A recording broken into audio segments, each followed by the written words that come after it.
नमस्कार, मैं हूं श्वेता सिंह। रात के 10 बज रहे हैं और आज दस्तक उस व्यवस्था पर जहां पर जो जिंदा है उसे इलाज नहीं मिलता और मौत के बाद सम्मान से अंतिम संस्कार नहीं मिलता।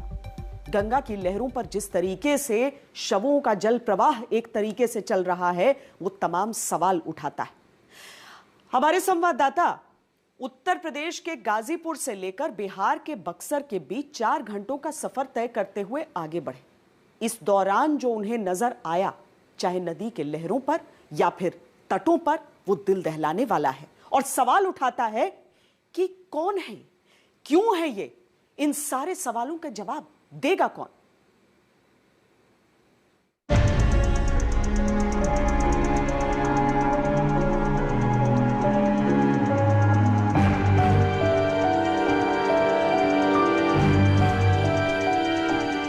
यकीन मानिए कोई भी रिपोर्टर आपको ऐसी तस्वीरें कभी भी नहीं दिखाना चाहेगा, लेकिन तबाही के साथ साथ गंगा पर शवों को तैरते हुए जो तस्वीरें आपने देखी हैं वो इस त्रासदी की एक ट्रेलर है। मैं गाजीपुर से बक्सर बिहार की ओर चल रहा हूं इस नाव पर और गंगा किनारे शव जो हैं वो आप गिन नहीं सकते, उनकी संख्या बहुत ज्यादा है। अब जहां हम गुजर रहे हैं ये पहचानना भी मुश्किल है कि वो किसी महिला का शव है या किसी पुरुष का है, लेकिन घाट के जितने किनारे हैं ये पुराने हो चुके हैं, फूल चुके हैं, इनमें पानी भर चुका है और लहर के साथ साथ ये लाशें जो हैं एक किनारे से इन घाटों पर पड़ी हैं। इनकी संख्या आप गिन नहीं सकते। अभी तक प्रशासन ने जितने शवों की अंत्येष्टि की है वो तो सिर्फ इस तबाही की एक ट्रेलर हैं। असली भयानक तस्वीरें गंगा किनारे गाजीपुर से लेके बक्सर के बीच में दिखाई पड़ती हैं। ये जितने किनारे आपको यहाँ पर दिख रहे हैं, या तो मैं यहाँ हड्डियों का कंकाल देख पाता हूँ या फिर इसके अलावा जो शव हैं जिन्हें 2, 4, 5 दिनों में प्रवाहित किया गया होगा, जिन्होंने इनके अपनों ने मुखाग्नि तक नहीं दी, वो फूल चुके हैं और पानी पर तैरने लगे हैं। कई शवों को हालांकि पत्थर बांधकर फेंका गया, रेत के बोरे डाले गए, लेकिन जहां पर गंगा में कर्व है, जहां पर लहर बाहर तेज निकली, तेज हवाएं चली, ऐसे में उन शवों को किनारा मिल गया और वो तैरते हुए किनारे पर आ गए। ये देखिए यहाँ पानी के ऊपर भी हम देख पा रहे हैं। ये जो मंजर है ये तबाही का है। ये तो सिर्फ गाजीपुर की तस्वीर है। 4 दिन पहले तो बहुत ही बुरी स्थिति थी, लेकिन जितने शव हम देख पा रहे हैं इनकी तो गिनती भी मुश्किल है। अभी आप 4 दिन पहले आते तो और आप नहीं देख पाते हैं। ये तो काफी 4 दिन पहले उन्होंने आदेश किया, उस हिसाब से काफी सफाई हुई है। हम लोग का रहना यहाँ दुश्वार हो गया। जो अगल बगल में लोग रहते हैं वो तो बहुत ज्यादा ही परेशान हैं, सांस लेना मुश्किल काम हो गया है। गहमर से पंचमुखी घाट होते हुए हमारी यात्रा आगे बढ़ी है। काफ़ी दूर आगे जाने पर बिहार की सीमा शुरू होती है, लेकिन अब हम नदी के दूसरे हिस्से की ओर जा रहे हैं। एक हिस्से की तस्वीरें आपने देखी, कितना डरावना मंजर है ये समझा जा सकता है। ये जो तस्वीरें हैं वो दरअसल विचलित करने वाली हैं। अब आपको नदी के दूसरे हिस्से की ओर ले चलते हैं। यहाँ पर भी आपको पानी के ऊपर वैसा ही मंजर दिखाई पड़ता है। लाश ऐसे दिख रही है 15-20 दिन से? नहीं, 15 दिन पहले देख रहे हैं लाश। ज़्यादा कब हुई थी ये? ज्यादा 15 दिन के अंदर में हुआ सब। पंचमुखी घाट और 12 होते हुए मैं जब आगे बढ़ रहा हूँ बिहार की सीमा पर, ये देखिए ये जो थोड़ा सा आपको मैदानी इलाका दिखता है, यहाँ गंगा की सतह में गहराई ज़्यादा है, लेकिन शवों जो तैरती लाशें हैं उनके दिखने का सिलसिला ख़त्म नहीं हो रहा है। मैं जहाँ खड़ा हूँ बस यहाँ से कुछ ही दूरी पर बिहार की सीमा शुरू होती है। आगे से करमनाशा नदी जो है वो इस गंगा से मिलती है और ठीक पीछे जो है बिहार की सीमा शुरू होती है। चौसा वो इलाका, नरबतपुर, जहाँ पर घाटों पर, महादेव घाट पर बिहार में, बक्सर में वो तस्वीरें दिखाई पड़ी थी, जिसके बाद इतना हो हल्ला हुआ, इतना बवाल हुआ कि आखिर ये लाशें आ कहाँ से रही हैं।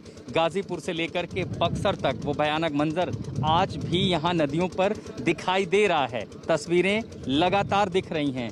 तैरते शव रुकने का नाम नहीं ले रहे हैं। थोड़ी देर में हम बिहार की सीमा में प्रवेश कर जाएंगे। हम बिहार की सीमा में प्रवेश करने वाले थे। ये उत्तर प्रदेश की पुलिस है गाजीपुर जिले की, और यहाँ से ये जो सीमावर्ती इलाके हैं, जितने भी घाट हैं, पुलिस यहाँ पेट्रोलिंग कर रही है। मुनादी इसलिए क्योंकि जब से शवों के मिलने का सिलसिला शुरू हुआ है ये पेट्रोलिंग की जा रही है। लोगों से अपील की जा रही है कि वो बिना अंत्येष्टि के शव पानी में न बहाएं। हाँ, हम पेट्रोलिंग कर रहे हैं। अगर डेड बॉडीज कहीं मिल जाती हैं तो उनका नियमानुसार हम डोनेशन करा देंगे। आप लोग अपने शवों का पूरी तरह से ही दाह संस्कार करने के पश्चात जाएंगे। कोई भी व्यक्ति गंगा जी में शव को प्रवाहित नहीं करेगा, किसी कीमत पर नहीं करेगा। आप पूरी तरह से, लकड़ियों की व्यवस्था है, नहीं है आप लेके आए। आपके पास अगर धनाभाव है, आप अक्षम है, प्रशासन आपकी मदद को तैयार है। प्रशासन आपको लकड़ी उपलब्ध कराएगा, दाह संस्कार की पूरी व्यवस्था करेगा। इसलिए आप लोग किसी भी कीमत पे गंगा जी में शव प्रवाहित ना करें, ना ही अधजले शव छोड़ के जाएं। और अब मैं बिहार में प्रवेश कर चुका हूं। बक्सर ज़िला यहां से शुरू होता है। नदी के उस पार यहां पर भी जो शव हैं वो क्षतिग्रस्त अवस्था में यहां पर भी पानी पर तैरते दिखाई पड़ रहे हैं, क्योंकि बक्सर में जिस घाट पर शव मिले थे और जिसके बाद प्रशासन में खलबली मची थी, वो महादेव घाट जो आगे है चौसा इलाके में, वो ठीक मेरे पीछे की तरफ है, जहाँ से करमनाशा नदी जो है वो निकलती है और आगे गंगा में मिल जाती है। ठीक पीछे वो बक्सर का चौसा इलाका है और इसके बाद अगर आप देखें, लेकिन अगर ठीक सामने गंगा के इस पार दूसरा जो इलाका है, गंगा का दूसरा किनारा है, यहाँ बिहार में भी अभी आपको शव दिखाई पड़ेंगे जो गंगा में तैर रहे हैं। आज जब हमने गाजीपुर से बक्सर तक इस नाव में गंगा के ऊपर यात्रा की तो समझ में आया कि ये त्रासदी कितनी बड़ी है। चाहे वो गाजीपुर की सीमा हो या बिहार में बक्सर की सीमा हो, चाहे गंगा के एक किनारे पर हो या दूसरे किनारे पर हो, तैरती लाशें अनगिनत संख्या में हैं। सबसे बड़ी चुनौती है कि कोरोना वायरस से जूझ रही महामारी के बीच इन दोनों राज्यों में सड़ती हुई लाशें दूसरी महामारी ना पैदा कर दें, इसलिए समय रहते उनकी अंत्येष्टि करना जरूरी है ताकि शरीर डिकम्पोज ना होने पाए।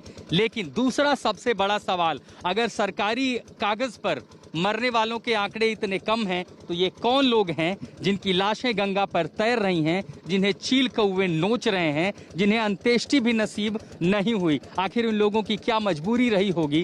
क्यों सिस्टम उन तक नहीं पहुंच पाया जो अपनों को ठीक से विदाई भी नहीं दे पाए? ऐसे बहुत सारे सवाल उठ रहे हैं। फिलहाल गाजीपुर और बक्सर से ये रिपोर्ट लेकर संजय कुमार के साथ में आशुतोष मिश्रा, आज तक।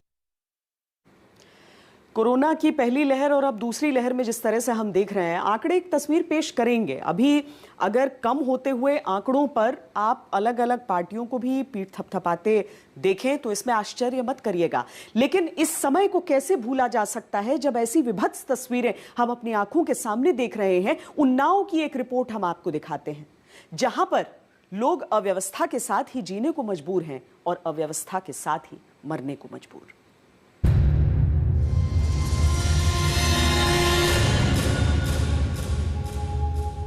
उन्नाव के बक्सर घाट में हम आपको वो दिखाते हैं जो देख करके आपका दिल दहल जाएगा।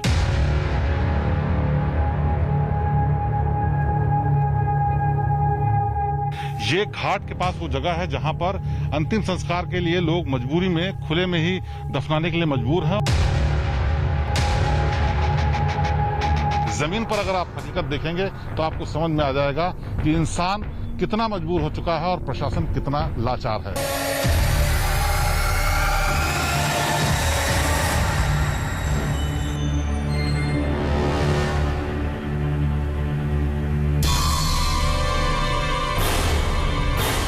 रामनामी से ढका हुआ गंगा के किनारे मिट्टी का उठा हुआ हिस्सा जो आप देख रहे हैं, कहने को तो मृत्यु निश्चित है और उसी सत्य को स्थापित करता शव दबा दिखता है। लेकिन महामारी से जिंदा बचना तो छोड़िए, मौत के बाद के अंतिम संस्कार का पूरा अधिकार भी मिल पाना सरकारी दावों में सुनिश्चित नहीं। कैमरा घूमता है, बगल में एक और शव दफन दिखता है। इसके बगल पीले रंग के कपड़े और मिट्टी के नीचे तीसरा शव है। सरकारी फाइलों में महामारी से निपटने की कैद गुलाबी तैयारियों के दम तोड़ चुके होने का सच यहाँ कैमरे में दिखता है, क्योंकि उन्नाव में बक्सर घाट के किनारे अव्यवस्था का कब्रिस्तान और चौड़ा होता नजर आता है। गंगा किनारे जलाने की जगह दफन कर दिए गए शवों की संख्या बढ़ती दिखती है। जहां सरकारी घोषणाओं के नक्कार खाने में सच की आवाज तूती जैसी हो चुकी है, उस पर दस्तक देते हैं आज तक संवाददाता शिवेंद्र श्रीवास्तव। किसी ने सपने में भी अंदाजा नहीं लगाया होगा कि कोरोना संक्रमण की वजह से इंसान ही नहीं बल्कि उसकी संवेदनाएं, रीति रिवाज सब मजबूर हो जाएंगे और इतना मजबूर हो जाएंगे कि जो उनके धर्म में तरीका होता है वो भी नहीं अपना पाएंगे। हम इस वक्त बक्सर घाट जो कि उन्नाव जिले में है उसके किनारे हैं। यहाँ पर आप देख सकते हैं जहां तक नजर जाती है सिर्फ डेड बॉडीज ही दिखाई पड़ रही हैं, और वो भी दाह संस्कार करके नहीं बल्कि 2-2 फीट सिर्फ जमीन में गाड़ दी गई हैं। अदालतें तक कह चुकी हैं कि संविधान के अनुच्छेद 21 के तहत गरिमा और उचित व्यवहार का अधिकार न केवल जीवित व्यक्ति के लिए मौजूद हो बल्कि ये मृत्यु के बाद भी बना रहना चाहिए।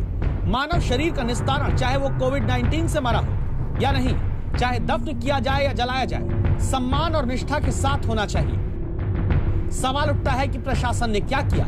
तो शिवेंद्र श्रीवास्तव गंगा के बक्सर घाट पर उन्नाव में अपने दाहिने तरफ की कहानी स्थानीय लोगों के कहे अनुसार बताते हैं।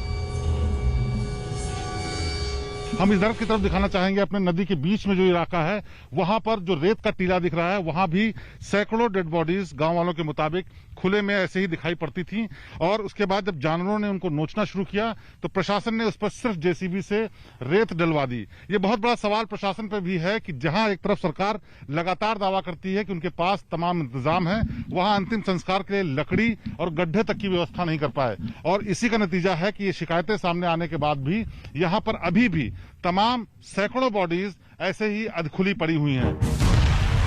घूमते हुए कैमरे में कैद तस्वीरों के साथ उस सच को स्वीकार करना क्या जरूरी है जो कहता है कि हाँ, लापरवाही दिखती है जिंदगी बचाने से लेकर मौत के बाद सम्मान से अंतिम क्रिया तक में। साहित्यकार लिखते हैं कि जाना हिंदी की सबसे खतरनाक क्रिया होती है, लेकिन जनता को भूल जाना अब महामारी के दौर की सबसे खतरनाक सरकारी क्रिया बन चुकी है। जहां शव जलाए जाने की जगह दबाए जाने लगे और जहां मृत शरीर जानवरों के बीच पड़े। लेकिन ऐसा क्यों हुआ? स्थानीय लोग कहते हैं लकड़ी व्यवस्था कोई नहीं, खुद खरीदता है गरीब आदमी, 2000 की लकड़ी खरीदता है। जो यहाँ पे जिनकी पंडा लोगों को 1000-2000 रुपए देने पड़ते हैं, और जो यहाँ पे घाट की जो रखवाली करते सफाई करते उनको भी पैसा देने के लिए, उनके पास पैसा नहीं होता तो सीधे घाट के चले जाते हैं। बक्सर घाट में आज तक कोई भी लकड़ी की व्यवस्था नहीं हुई। यहाँ पे प्रशासन की तरफ से कोई भी व्यवस्था नहीं होती है। आदमी खुद लाता है डेड बॉडी, यहाँ से देखिए 20-25 किलोमीटर दूर से लेकर के आता है, गांव से लकड़ी खरीदता है, 3000 की मिलती है। एक भी रुपए की आज तक प्रशासन ने कोई मदद यहाँ पे शमशान घाट के लिए नहीं दिया है। आप यहाँ से पीछे तक देखते रहेंगे, कम से कम 1000-2000 बॉडीज गड़ी होंगी। गंगा के किनारे इस घाट पर रायबरेली, उन्नाव और कानपुर से लोग अपनों का अंतिम संस्कार करने आते हैं। लेकिन क्या सिर्फ अंतिम संस्कार की लकड़ी की महंगाई के कारण यूं अपनों के शवों को लोग जलाने की जगह दफना कर चले गए? उन्नाव के डीएम तक हम सवाल करने पहुंचे। एसडीएम और सीओ को भेजा है और उन्होंने बताया है कि जो गंगा घाट के, गंगा जी के इधर का इलाका है, वहां पर कोई भी खुली बॉडी नहीं है। एक बीच में टीला है, वहां पर भी हम लोग जांच करा रहे हैं और अभी तक की रिपोर्ट के अनुसार वो चूंकि सीमा में पड़ता है तो उसकी भी हम लोग दिखा रहे हैं। लेकिन जो भी इसमें उचित कार्रवाई होगी हम लोग शीघ्र इसमें कराएंगे और जो भी सम्मानजनक कार्रवाई होगी वो कराया जाएगा। कितनी सम्मानजनक कार्रवाई हुई जरा देखिएगा। शरीर नष्ट होता है, आत्मा अजर अमर रहती है का पाठ पढ़ने वाले बहुसंख्यक नागरिकों को शरीर के जीवन के अंत पर यूं कुत्तों के बीच छोड़ दिया जाएगा। देख सुनकर हर जीवित व्यक्ति की संवेदनाएं कांप जाती हैं। और प्रशासन ने क्या किया? ये जो कुत्ते हैं ये नदी तैर करके गए हैं उन जगहों पर जहां लाशों को दबाया गया है। और अब चूंकि प्रशासन को इस बात के लिए सवाल उठे हैं तो अब वहां पर एक नाव लगाई गई है और नाव से बाकायदा जा करके वो इंसान भगाने की कोशिश कर रहा है जिससे लाशों को खोदा न जा सके। लेकिन ये रोज का नजारा है जब हर दिन इसी तरीके से लाशों को खोद कर कुत्ते और जानवर दूसरे खाते थे और इसके बाद गाँव वालों ने शिकायत शुरू की। आप देख सकते हैं इसकी बाकायदा ड्यूटी लगाई गई है नाव के साथ कि यहाँ पर आने वाले जानवरों को अब भगाया जाए यहाँ पर, जिससे वो लाशों को खोद न सके। जीते जी शायद संभव है कि जिन्हें पूरा इलाज भी नहीं मिला, उनकी मृत्यु के बाद धार्मिक कर्मकांड के विपरीत यानी जलाने की जगह दफन किए गए शरीरों को जानवरों से बचाने के लिए एक आदमी डंडा देकर प्रशासन ने रख दिया। मानो काम पूरा हो गया। प्रशासन का दावा यह है कि सब कुछ दुरुस्त है, सरकार की तरफ से अंतिम संस्कार के लिए पैसे दिए जाते हैं और उसका खर्चा भी सरकार ही सहती है। लेकिन जमीन पर अगर आप हकीकत देखेंगे तो आपको समझ में आ जाएगा कि इंसान कितना मजबूर हो चुका है और प्रशासन कितना लाचार है। दावा है कि अब मीडिया में एक खबरें आने के बाद प्रशासन लकड़ी का इंतजाम कराने लगा है और स्थानीय परंपराओं के आधार पर कुछ लोगों की तरफ से शव जलाने की जगह दफनाने की दलील भी दी जाती है। अगर ये शव कोरोना पीड़ितों के हैं तो चिंता बहुत बढ़ जाती है। जांच जरूरी है कि कुछ लोग वाकई स्थानीय परंपराओं के तहत अपनों की मृत्यु के बाद उन्हें दफना कर गए या फिर अव्यवस्था की बालू में जनता का अंतिम अधिकार भी दबा दिया गया। विशाल चौहान के साथ शिवेंद्र श्रीवास्तव, उन्नाव आज तक। गंगा नदी के किनारे किनारे अगर आप देखेंगे तो उन इलाकों में रहने वाले लोग कई दफा ये कहेंगे कि उनके लिए सामान्य तस्वीर है, लेकिन जो बात चौंका रही है वो है आंकड़ा, जिस संख्या में ये तस्वीरें हमारे सामने आ रही हैं। जो प्रशासन है वो उन्नाव से लेकर और लखनऊ तक यही दलील दे रहा है कि कई जगह ऐसी परंपराएं हैं कि घाटों पर दफना दिया जाता है या फिर जल में प्रवाहित किया जाता है, लेकिन फिर भी इतनी संख्या में इन शवों को देखकर हर कोई सकते में है। हमने ये जानने की कोशिश की कि ये हो क्यों रहा है। गंगा घाट के किनारे बसे हुए लोगों को सूचित किया जा रहा है कि आप लोग गंगा जी में शवों को जल प्रवाहित नहीं करेंगे, बल्कि दाह संस्कार करेंगे। दाह संस्कार के अलावा कोई भी जल प्रवाहित नहीं करेगा। आप लोग भी ध्यान रखें, यदि बाहरी लोग ला करके कोई जल प्रवाहित करता है उसे जागरूक करें, नहीं मानता है हम लोगों को सूचित करें। ऐसी हालत क्यों हुई, इस बात को समझने के लिए आज तक की टीम हमीरपुर पहुंचती है, जहां थोड़ी ही दूरी पर 2 नदियां बहती हैं। यहाँ कुछ लोग ठेले पर शव लाते दिखते हैं। क्या इसकी वजह यह है कि कोरोना संक्रमण के डर से अंतिम क्रिया में 4 लोग भी नहीं जुट पा रहे हैं?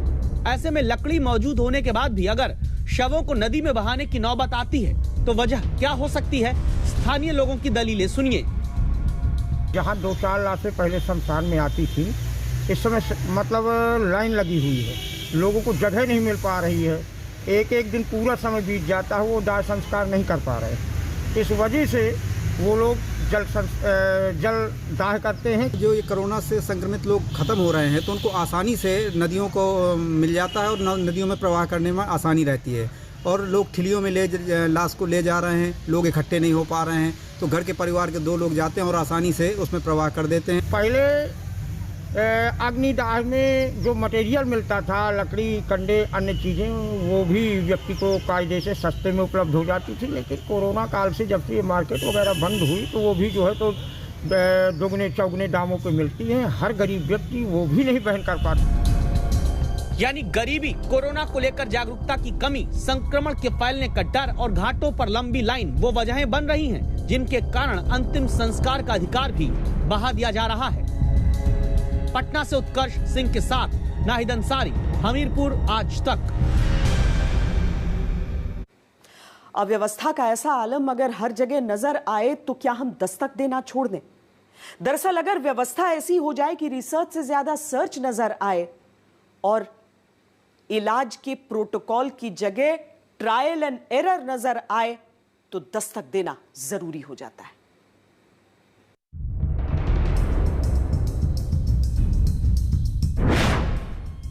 ये पहली एम्बुलेंस है, ये दूसरी, ये तीसरी, चौथी, 5वीं, 6ठी एम्बुलेंस और ये 7वीं। जब महामारी में देश के कई शहरों में एम्बुलेंस वक्त पर ना मिलने और एम्बुलेंस वालों के मनमाने दाम मांगने के कारण कई मरीजों ने अस्पताल का मुंह देखने से पहले दम तोड़ा, तब बीजेपी सांसद राजीव प्रताप रूडी के इलाके छपरा के अमनौर गांव में अब भी उन्हीं की सांसद निधि से खरीदी गई 7 एम्बुलेंस जस की तस पड़ी हैं। आज तक की टीम इस जगह दोबारा इसलिए पहुंची क्योंकि पिछले ही हफ्ते पप्पू यादव ने यहां 2 दर्जन से ज्यादा एम्बुलेंस बिना इस्तेमाल खड़ी होने का वीडियो जारी किया था, जिसके बाद राजीव प्रताप रूडी ने ड्राइवर ना होने की दलील दी थी। इस समय ड्राइवर के अभाव में कई सारे एम्बुलेंस सुरक्षित रखे हैं। पप्पू यादव, आप सभी एम्बुलेंस ले जाइए, लेकिन सारण की जनता को ये कसम दे के जाइए कि सारण में बचे हुए सभी एम्बुलेंस पर आप ड्राइवर देंगे। सवाल उठता है कि अब भी क्यों 7 एम्बुलेंस का इस्तेमाल नहीं किया जा रहा? सारण में जरूरत नहीं तो दूसरे जिलों में जहां जरूरी है, क्या वहां ये बेकार बिना इस्तेमाल खड़ी एम्बुलेंस नहीं भेजी जा सकती? वैसे आम आदमी को सरकारें अगर सहूलियत से सब कुछ दे दें तो राम राज्य ना आ जाए। इसीलिए तो देखिए, मुंगेर में आज भी RT-PCR की जांच रिपोर्ट पटना से आती है, तब तक मरीज इंतजार करता है, जबकि 9 महीने से मुंगेर के सदर अस्पताल में RT-PCR जांच मशीन धूल खा रही है। ये मशीन सितंबर 2020 में आ गई, जांच लैब मई 2021 तक नहीं बन पाई। RT-PCR लैब बन रही है जी। कोविड-19 का टेस्ट जिसके लिए अभी पटना भेजना पड़ता है सैंपल जी, तो वो जांच अब मुंगेर में ही हो जाएगा, और रिपोर्ट के लिए भी 1 हफ्ता से ज़्यादा वेट करना पड़ जाता है, तो रिपोर्टिंग भी 1 से 2 दिन में आ जाएगी। जहां जांच की मशीन के लिए लैब बनाने में 8 महीने लग जाएं, वहां आम आदमी क्या ही उम्मीद करे जब एम्बुलेंस में आम आदमी तो छोड़िए, खुद सरकारी अस्पताल के डॉक्टर को अपने ही अस्पताल में इलाज के लिए चिरौरी करना पड़ जाए। कहानी का यह हिस्सा नरकटियागंज के सरकारी अस्पताल का है।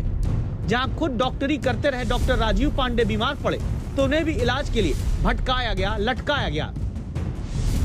लगभग 45 मिनट हो गए यहाँ पे आए हुए, कोई डॉक्टर कोविड जांच करने के लिए तैयार नहीं है। प्रभारी सर का मोबाइल स्विच ऑफ है, हम इधर से उधर चक्कर काट रहे हैं, लेकिन कोई सपोर्ट करने के लिए तैयार नहीं है। जो डॉक्टर ओवर ड्यूटी किया है, 8 बजे तक ड्यूटी रहता था, 12 बजे जाते थे घर। बोलने पर क्योंकि मरीज ये भी तो डॉक्टर है, ओवर ड्यूटी करके किसी के जान के लिए इतना मेहनत किए, लेकिन आज ही पर गए हैं तो इसी नरकटियागंज हॉस्पिटल के डॉक्टर कोई साथ नहीं दे रहे हैं। अब आप सोचिए आम आदमी के इलाज के बारे में। ऐसा नहीं कि सब इलाज नहीं पाते, लेकिन ऐसा भी नहीं कि सबको समुचित इलाज मिल जाता हो। तभी तो आज तक को जनता के समर्थन की दस्तक देनी पड़ती है। जैसे सहरसा के स्वास्थ्य केंद्र में डॉक्टर, नर्स, स्ट्रेचर और मेडिकल सुविधाओं की जगह भूसा भरे होने की रिपोर्ट संवाददाता रोहित कुमार सिंह ने दिखाई, तो अब यहाँ के हेल्थ सेंटर से भूसा हटाया जाने लगा। प्रभारी मंत्री जल्द यहाँ स्वास्थ्य जांच शुरू करने का भरोसा देते हैं।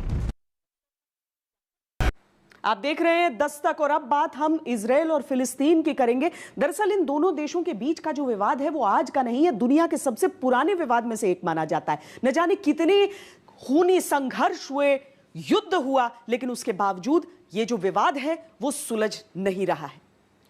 अब अगर फिलिस्तीन के हमास ने इजराइल पर आतंकी हमला किया, इजराइल ने वहां पर रॉकेट बरसा दिए, तो पूरी दुनिया को ये आशंका सता रही है कि कहीं आने वाले दिनों में इन दोनों देशों के बीच का टकराव और खूनी और भीषण रूप न ले ले।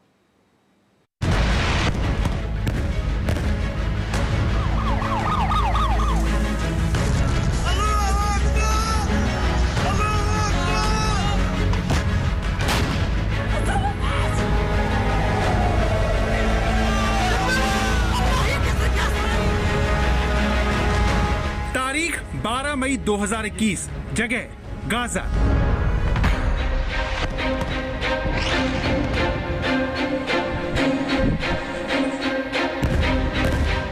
इजराइल के लड़ाकू विमानों ने चंद ही सेकंड में गाजा की इस इमारत को मिट्टी में मिला दिया। सवाल है क्यों? क्यों बुधवार को इजराइल ने रिहायशी इलाके में बनी 14 मंजिला इमारत को निशाना बनाया? क्यों उस पर बम बरसाए?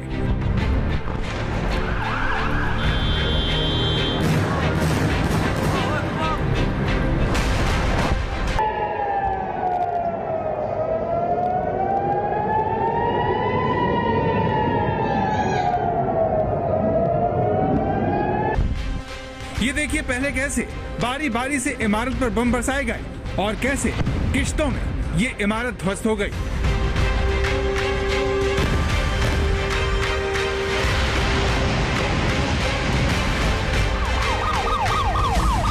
जब पहला बम गिरा तो इमारत का एक हिस्सा गिरने से चारों ओर चीख पुकार की आवाज आने लगी।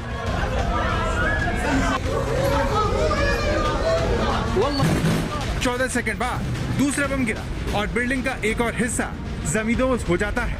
इस दौरान 2 बम और गिराए जाते हैं। आखिर में बरसाए गए 2 बम इस इमारत को पूरी तरह से धराशायी कर देते हैं।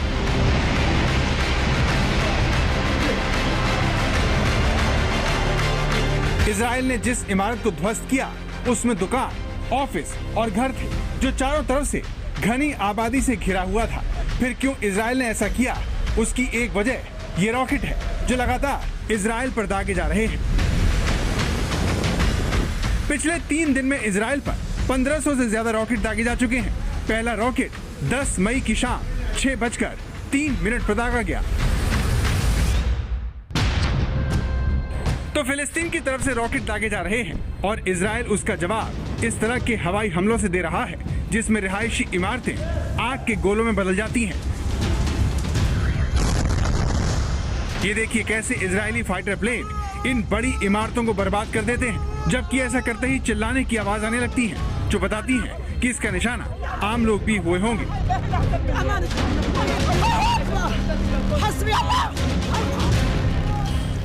इजराइल और फिलिस्तीन का झगड़ा पुराना है, लेकिन अब जिस तरह से दोनों देश आपस में लड़ रहे हैं उसने सारी दुनिया का ध्यान न सिर्फ खींचा है बल्कि बड़े देशों को परेशान भी कर दिया है, क्योंकि नफरत के संक्रमण ने इजरायली और अरब मूल के लोगों को जकड़ लिया है और वो एक दूसरे के खून के प्यासे हो गए हैं।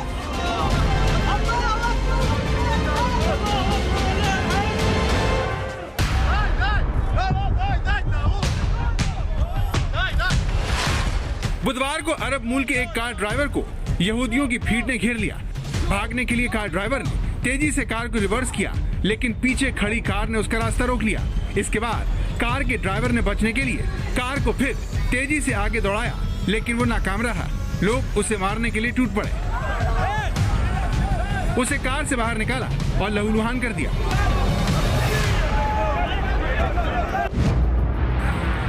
तनाव की शुरुआत की एक बड़ी वजह फिलिस्तीनियों को उनके घर शेख जर्राह से हटाने की धमकी है। ये पुराने शहर की दीवारों के बाहर की जगह है जहां फिलिस्तीनी रहते हैं। इसकी जमीन और प्रॉपर्टी पर यहूदियों ने इजराइल की अदालतों में दावा कर रखा है। पिछले कुछ हफ्तों में इस इलाके में इजराइल ने पुलिस के हथियारबंद जवानों की संख्या बढ़ा दी है। फिलिस्तीनियों का दावा है कि इजरायली सरकार यरूशलेम में यहूदियों की संख्या बढ़ाने की कोशिश कर रही है और इस मुद्दे को लेकर यहाँ तनाव है। इसके विरोध में यरूशलेम की अल अक्सा मस्जिद में रमजान के आखिरी जुमे पर हिंसक प्रदर्शन हुए।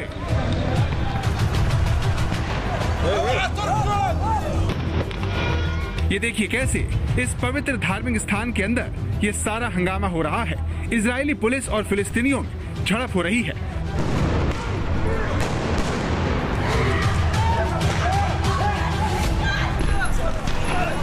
हमास ने इजरायली सेना को तुरंत अल अक्सा मस्जिद से हटने का अल्टीमेटम दे दिया और रॉकेट दागने शुरू कर दिए, जिसने जंग जैसे हालात पैदा कर दिए हैं।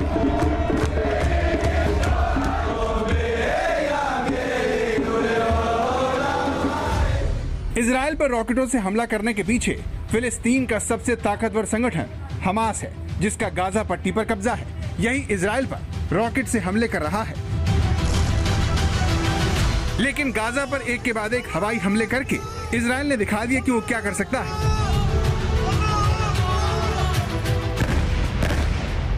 जिस 14 मंजिला इमारत को इजराइल ने निशाना बनाया, उसमें दुकान, ऑफिस और घर के अलावा हमास से जुड़े टीवी और उसकी पॉलिटिकल विंग का दफ्तर था, जिसे इजराइल ने तबाह कर दिया। ऐसा करने से पहले इजराइल ने बाकायदा चेतावनी दी, लेकिन जिस जगह पर दिन के वक्त 1,500-2 हजार लोग हर वक्त मौजूद रहते हों, वहाँ हमले के वक्त कितने लोग मौजूद थे, इस पर हमास ने भी चुप्पी साधी हुई है। गाजा में इजरायली हमलों की तस्वीर बता रही है कि नुकसान बहुत बड़ा हुआ है। चारों तरफ मातम पसरा हुआ है। घरों में लोग रो रहे हैं। सड़कों पर अंतिम संस्कार में भीड़ जुट रही है। कुल मिलाकर तनाव चरम पर पहुंच गया है। आज तक ब्यूरो। 1500 रॉकेट से हमला किया गया था। 7 लोग इजराइल में मारे गए थे, जिसमें सौम्या भारतीय मूल की शामिल थी। वो अपने पति से वीडियो कॉल पर उस समय बातचीत कर रही थी और बता रही थी कि इजराइल में हालात बद से बदतर होते जा रहे हैं। हालांकि इजराइल की तरफ से पूरा आश्वासन दिया गया है कि उनके परिवार को पूरी मदद की जाएगी, लेकिन 1500 रॉकेट से अगर हमला किया जाए, नुकसान तो हुआ लेकिन जान का नुकसान वैसा नहीं हुआ, तो आखिर क्यों? ये सवाल उठना भी स्वाभाविक है। हम आपको समझाते हैं।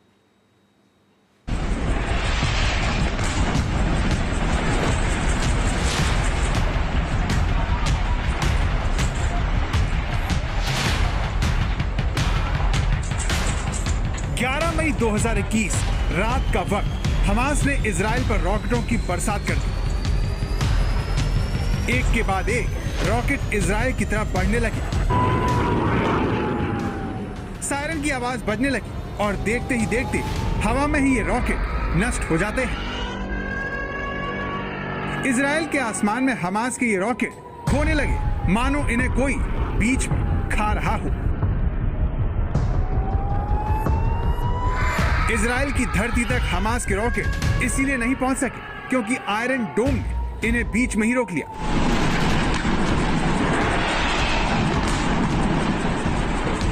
आखिर ये आयरन डोम क्या है जिसने अब तक इजराइल की बड़ी आबादी को हमास के रॉकेट हमलों से बचा कर रखा है? आखिर ये आयरन डोम कैसे काम करता है? तो सबसे पहले ये जानिए कि आयरन डोम इजराइल का एयर डिफेंस सिस्टम है, जो पिछले 10 सालों से ऐसे ही इजराइल को दुश्मनों की बुरी नजर से बचा रहा है। दिन हो या रात, आयरन डोम के रूप में इजराइल ने ऐसा सुरक्षा कवच पहन रखा है जिसे भेद पाना हमास के रॉकेटों के बस के बाहर है। सवाल यह है कि आयरन डोम इजराइल की तरफ आने वाले रॉकेट से कैसे अपने देश की रक्षा करता है। आयरन डोम एयर डिफेंस सिस्टम के 3 हिस्से हैं। पहला हिस्सा रडार है जो हमास के रॉकेट की गति और दिशा की जानकारी जुटाकर कंट्रोल सेंटर को देता है। कंट्रोल सेंटर आयरन डोम का दूसरा हिस्सा है जिसमें लगे हाई स्पीड कंप्यूटर रडार से जानकारी मिलते ही ये पता करते हैं कि रॉकेट कहां गिरने वाला है। लॉन्चर आयरन डोम का तीसरा हिस्सा होता है जिसमें कई इंटरसेप्टर मिसाइलें लगी होती हैं जो इशारा मिलते ही हवा में रॉकेट को खत्म करने निकल जाती हैं और रॉकेट के करीब पहुंचकर ब्लास्ट हो जाती हैं, जिससे रॉकेट आसमान में ही ध्वस्त हो जाता है और सिर्फ उसका मलबा ही जमीन पर गिरता है।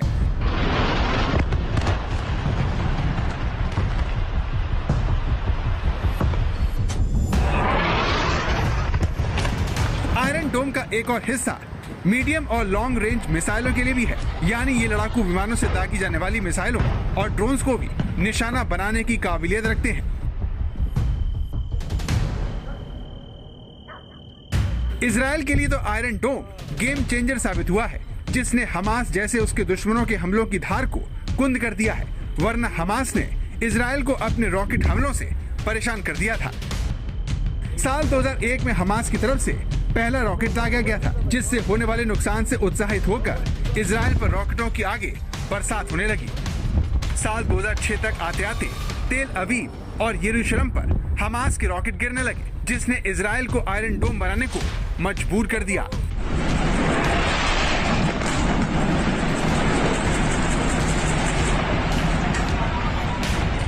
इजराइल की सरकार ने ये काम राफेल एडवांस डिफेंस सिस्टम को दिया, जिसने इजराइल एरोस्पेस इंडस्ट्रीज के साथ मिलकर हमास के मंसूबों पर पानी फेरने वाला हथियार इजराइल को सौंप दिया, जिसमें अमेरिका ने उसकी आर्थिक मदद की।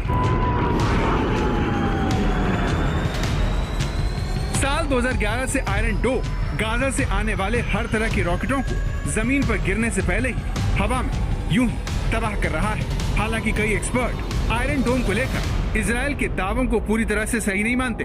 वॉशिंगटन पोस्ट की खबर के मुताबिक अलग अलग रक्षा विशेषज्ञों ने इजराइल के आयरन डोम का सक्सेस रेट 80 से 90% बताया है। इसीलिए आयरन डोम हमास की तरफ से आने वाले सभी रॉकेटों को रोक पाने में नाकाम रहा। कई रॉकेट इजराइल की जमीन पर गिरने में कामयाब रहे। इससे कई इमारतों को नुकसान भी पहुंचा और इजरायली नागरिक भी मारे गए। लेकिन फिर भी आयरन डोम के कंधों पर इजराइल की सुरक्षा की जिम्मेदारी है, जिसके बल पर ही वो हमास को बड़ा जख्म देने की चेतावनी दे रहा है। אמרתי אתמול שלבני החושך האלה, לטרוריסטים של החמאס והג'יהאד האסלאמי שדמם בראשם, ולפני שעה קלה אנחנו חיסלנו מפקדים בכירים במטה הכללי של החמאס, כולל את מח"ט עזה וגם מפקדים אחרים, וזו רק ההתחלה. אנחנו נכה בהם מכות שהם לא חלמו עליהם. 1967 के अरब इजराइल युद्ध को जीतकर इजराइल ने पूर्वी यरूशलेम पर कब्जा कर लिया था। इसी यरूशलेम के 3 हिस्सों में हो रही हिंसा इस सारे तनाव को बढ़ा रही है। पहला फ्लैश पॉइंट अल अक्सा मस्जिद है, दूसरा दमस्कस गेट और तीसरा यरूशलेम का शेख जरा इलाका है, जहां फिलिस्तीनियों और इजरायली पुलिस के बीच तीखी झड़प हुई, जिसने इस विवाद को इतना बड़ा कर दिया। सोमवार से हुई हिंसा में 5 दर्जन से ज्यादा फिलिस्तीनी और आधा दर्जन से ज्यादा इजरायली मारे जा चुके हैं, जिसे रोकने के लिए अमेरिका ने दोनों पक्षों से बात करना भी शुरू कर दिया है। वो एक राजदूत को भी इन देशों में भेजने वाला है। यही नहीं, अमेरिकी राष्ट्रपति जो बाइडेन और इजराइल के प्रधानमंत्री बेंजामिन नेतन्याहू ने एक दूसरे से फोन पर भी बातचीत की है। I had a conversation with Bibi Netanyahu not too long ago. I'll be putting out a statement very shortly on that. My expectation and hope is that this will be closing down sooner than later. But Israel has a right to defend itself when you have thousands of rockets flying into your territory.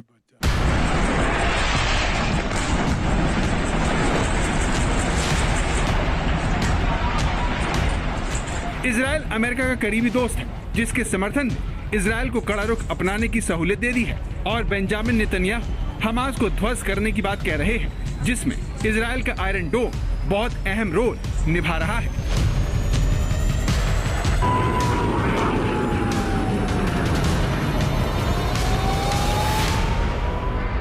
आज तक bureau.